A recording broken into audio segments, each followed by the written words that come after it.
మరెంతో ఇష్టమైన ఈ press club లో ఈరోజు చాలా బాధాకరమైన పరిస్థితుల్లో, చాలా నిరాశాపూరిత వాతావరణంలో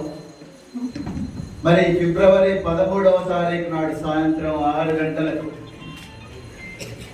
తెలంగాణ గడ్డలో హైదరాబాద్ మహానగరానికి కూతవేటు దూరంలో ఉన్న శంకర్పల్లి దగ్గర మోకిల పోలీస్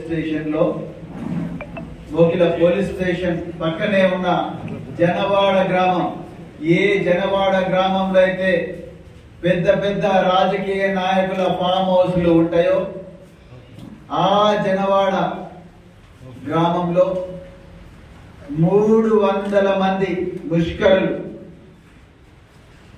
ఆ గ్రామంలో ఒక చిన్న చర్చికి సంబంధించిన ఇష్యూలో విచక్షణ రహితంగా దాదాపుగా 20 మంది మాదిగలను, చర్చికి పోతున్న మాదిగలను చాలా ఘోరంగా, క్రైస్తవులను ఘోరంగా, చిన్న పిల్లలను చూడకుండా, మహిళలను చూడకుండా, దివ్యాంగులను చూడకుండా ఘోరంగా జరిపిన దాడికి నిరసనగా ఈరోజు కరీంనగర్ పట్టణంలో జరుగుతున్న ఈ కార్యక్రమానికి విచ్చేసిన క్రైస్తవ సోదరులకు, హిందూ సోదరులకు, ముస్లిం సోదరులకు, పాత్రికేయ మిత్రులకు అందరికీ కూడా మరొకసారి హృదయపూర్వక జై భీమ్, నమస్కారం. అందరికీ ప్రైజ్ ది లార్డ్, సలాం అలైకుం. మిత్రులారా, మొట్టమొదట మీ అందరికీ కూడా హృదయపూర్వక అభినందనలు చెప్తున్నాను. నిజానికి ఇలాంటి మీటింగులు దయచేసి గుర్తించారు. హిందూ సోదరులైనా, క్రైస్తవ సోదరులైనా, ముస్లిం సోదరులైనా అందరి సోదరులు కూడా గుర్తించండి మిత్రులారా. దీని వెనక ఒక పెద్ద కుట్ర ఉన్నది. ఈ దేశంలో, ఈ రాష్ట్రంలో మత కల్లోలాలు చిచ్చిరేపి జనాలను అందరినీ కూడా పోలరైజ్ చేసి అధికారంలోకి వచ్చి మళ్ళీ ఆ 1% ఎవరైతే దుర్మార్గులు ఉన్నారో ఆ 1% అబల కుబేరులకు అందరికి కూడా మన ఆస్తులు అంతస్తులన్నీ కూడా వాళ్లకు కట్టబెట్టే ఒక కుట్రలో భాగమే ఇవాళ జనవాడ దాడి అనేది నేను అనుకుంటున్నా మిత్రులారా. అందుకొరకే మీరందరూ కూడా అప్రమత్తంగా ఉండాల్సిన అవసరం ఉన్నది. ఇవాళ చాలా సంతోషంగా ఉన్నది. కరీంనగర్ లో ఉండే మిత్రులందరూ కూడా, అన్ని కాంగ్రిగేషన్స్ మిత్రులందరూ కూడా ఒకటే వేదిక మీదకి వచ్చి అన్ని మతాల కోసం, ఇక్కడికి వచ్చిన వాళ్ళు కేవలం క్రైస్తవ మతం ధర్మ రక్షణ కోసమే రాలేదని నేను అనుకుంటున్నాను. బైబిల్లో చెప్పబడ్డది, నిన్ను వల్ల నీ పొరుగు వాడిని ప్రేమించు. నీ పొరుగువాడు హిందూ అయినా ప్రేమించు, నీ పొరుగువాడు హిందూ అయినా ప్రేమించు, ముస్లిం అయినా ప్రేమించు, క్రైస్తవుడైనా ప్రేమించు, మాలైనా ప్రేమించు, మాదిగైనా ప్రేమించు, రజకైనా ప్రేమించు, చాకలి, మంగలి, కమ్మరి, కుమ్మరి, గౌడ, ముదిరాజు, మునుడు కాపు, యాదవ, వడ్డెర, పద్మశాలి, ఇంకా ఎన్ని కులాలు ఉంటే అన్ని కులాలందరినీ కూడా ప్రేమించు అని చెప్పి బైబిల్లో చెప్పబడ్డది. మీరు ఇక్కడికి వచ్చింది మీ ఒక్కరి కోసమే రాలేదు. ఆనాడు మత్తయి సువార్త 8వ అధ్యాయం 1వ వచనం చెప్పబడ్డగా బహుజన సమూహంలో ఆయనని వెంబడించిన బహుజన సమూహంలో కేవలం క్రైస్తవులే కాదు మిత్రులారా, అందరూ అన్ని వర్గాలకు చెందిన వాళ్ళు, అన్ని కులవృత్తులకు చెందిన వాళ్ళు ఆ రోజు ఆ మహనీయుని వెంబడించారు మిత్రులారా. అందుకొరకే మీరందరూ కూడా ఈ రోజు మీ ఒక్కరి హక్కుల కోసం వచ్చిందని నేను అనుకోవడం లేదు. హిందూ సమాజంలో కూడా అణిచివేయబడ్డ ఎన్నో వర్గాల కోసం, ఇలా కుల వ్యవస్థ వల్ల నిచ్చెనబెట్ల సమాజంలో అనాదిగా అణిచివేయబడ్డ అందరి కోసం కూడా మీరు ఒక క్రైస్తవ నాయకుడి మీద, ఒక స్వార్థికుడి మీద దాడి జరిగింది. ఆయన కారు అద్దాలు కూడా ధ్వంసం చేసిండు. ఇక్కడ విచిత్రమైన విషయం ఏంటంటే పోలీసు వాళ్ళు కూడా ప్రేక్షక పాత్ర వహిస్తున్నారు. మీకు ఆ యూనిఫామ్ ఎందుకు వేసుకున్నారు? మీరు ఆ యూనిఫామ్ ఎందుకు వేసుకున్నారు? ప్రేక్షక పాత్ర వహించడం కోసం యూనిఫామ్ వేసుకున్నారా? రాజ్యాంగం ఏం చెప్తున్నది?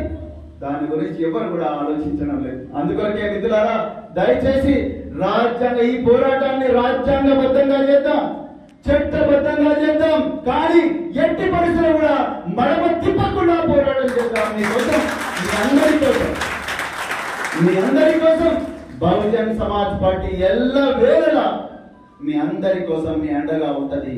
నేను మళ్ళీ రిపీట్ చేస్తున్నా, హిందూ సోదరులలో అణచివేతకు గురైన వాళ్ళు, అన్ని వర్గాల్లో అణచివేతకు గురైన అందరూ ప్రజల కోసం బహుజన్ సమాజ్ పార్టీ ఎప్పుడు కూడా మీకు అండగా ఉంటది.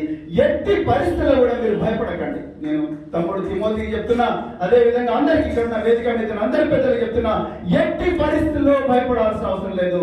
మనం భయపడితే మళ్ళీ వికారాబాద్ లో సంజీవరావుని ఎట్లయితే మరి సజీవంగా సమాధి చేసిన సంఘటనలు ఏవైతున్నా అవన్నీ కూడా మళ్ళీ పుష్కరులు మళ్ళీ పెద్ద ఎత్తున దాడి చేసే మరి పరిస్థితి ఉంటది. అందుకంటే దిక్కు మొక్కు లేని జనం ఒక్కొక్కరు ఒక అగ్నికణం, ఒంటరిగా లేము మనం కోట్ల సేన. మనందరూ కూడా కలిసికట్టుగా ఈ రాజ్యాంగాన్ని కాపాడుకోవాలి. ఆనాడు దావీదుకు ఆనాడు దేవుడు 2 రాళ్ళు ఇచ్చిండు.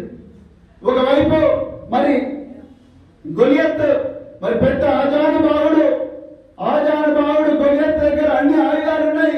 అప్పుడున్న వాళ్ళు ఇజ్రాయేలీలందరూ కూడా ఓడిపోతున్నారన్న భావంలో మరి ఆ రోజు మరి డేవిడ్ కు శిరస్త్రాణము ఇవన్నీ కూడా ఇచ్చి, కవచ కుండలాలు, శిరస్త్రాణం ఇవన్నీ ఇచ్చి తీసుకొని పో డేవిడ్ అంటే, నాకు ఇవన్నీ వద్దు బాబు, నాకు 2 రాళ్ళు చాలని, అవసరం లేదు, కత్తులు అవసరం లేదు, కటారులు అవసరం లేదు, బాబా సాహెబ్ ఇచ్చిన ఓటు హక్కు మన దగ్గర ఉంటున్నారా? ఆ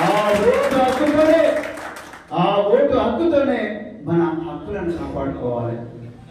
ఆర్టికల్ 25 నుంచి 28, ఆర్టికల్ 14, ఆర్టికల్ 15, 16, 17, 18, 19 మరి ముఖ్యంగా 19 క్లాస్ 1 క్లాస్ 2 ఈ హక్కులను మనం కాపాడుకోవాల్సిన అవసరం ఉన్నది. మనం మౌనంగా ఉంటే ఆనాడు హిట్లర్ ఏ విధంగా అయితే నాజీలు యూదులను 60 లక్షల మంది యూదులను ఊచకోత కోసిండ్రో అదే పరిస్థితి మరి మణిపూర్ మన కళ్ళ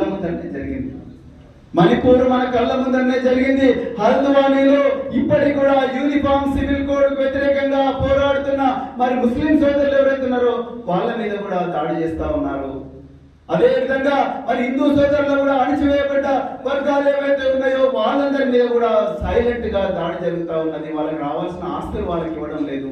సో ఇవన్నీ కూడా మనం అందరం కూడా గుర్తు పెట్టుకొని అందరం కూడా ఒకరి కోసం అందరి కోసం ఒక్కరు ఎక్కడ దాడి జరిగినా అందరూ కూడా ఆ ప్రదేశానికి పోవాల్సిన అవసరం ఉంది. అంతే తప్ప ఆనాడు మరి హిట్లర్ యూదుల మీద దాడి చేస్తుంటే అప్పుడున్న జర్మన్ సమాజం అనుకున్నది, నేను యూదుని కాదు, నా దగ్గరికి ఎందుకు వస్తారు అనుకున్నారు.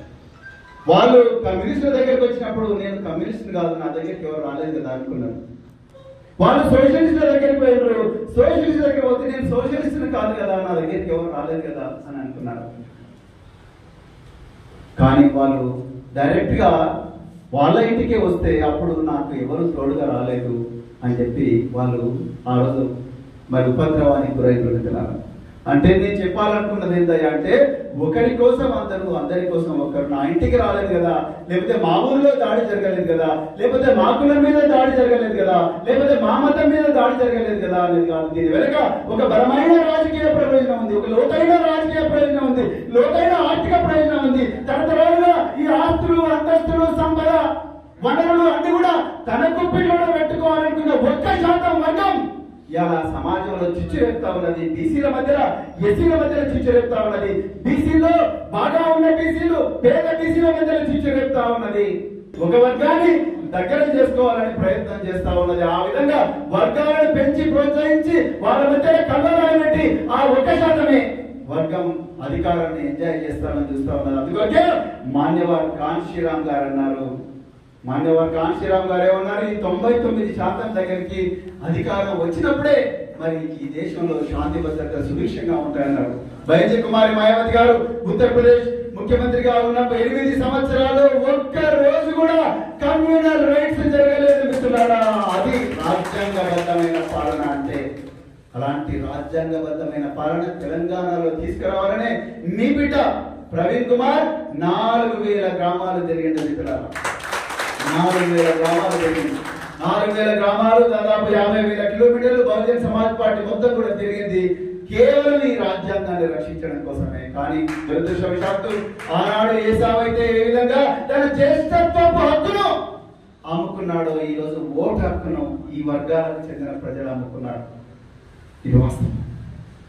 ఏసావు ఆ రోజు జ్యేష్ఠత్వపు చిక్కుడు కాయల కూర ఆ విషయంలో జ్యేష్ఠత్వం అమ్ముకున్నాడు. ఇలా బాబాసాహెబ్ అంబేద్కర్ ఇచ్చిన ఓటు హక్కును కేవలం 1000 రూపాయల కోసం 2 సీసాల బీర్ల కోసం అమ్ముకొని మన జీవితాలను నాశనం చేసుకున్నాం. కాబట్టి ఇలా మన అస్తిత్వానికి ధర్మానికే ఇలా ప్రమాదం వచ్చే పరిస్థితి వచ్చింది. అందుకోసం మీరందరూ కూడా దీన్ని గుర్తు పెట్టుకోవాలని కోరుకుంటూ, మరి ఎట్టి పరిస్థితుల్లో కూడా మనం చట్టాన్ని అతిక్రమించాల్సిన అవసరం లేదు. కానీ చట్టం మనకు కల్పించిన హక్కులను ఎవరైనా హరిస్తే, ఎవరైనా హక్కుల మీద దాడి చేస్తే తప్పకుండా మనం అందరూ కూడా కలిసికట్టుగా దాని మీద పోరాడాలి.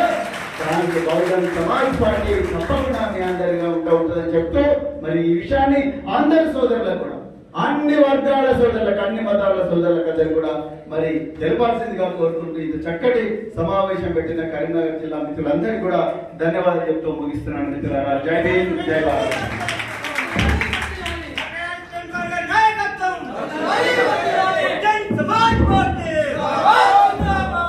తప్పకుండా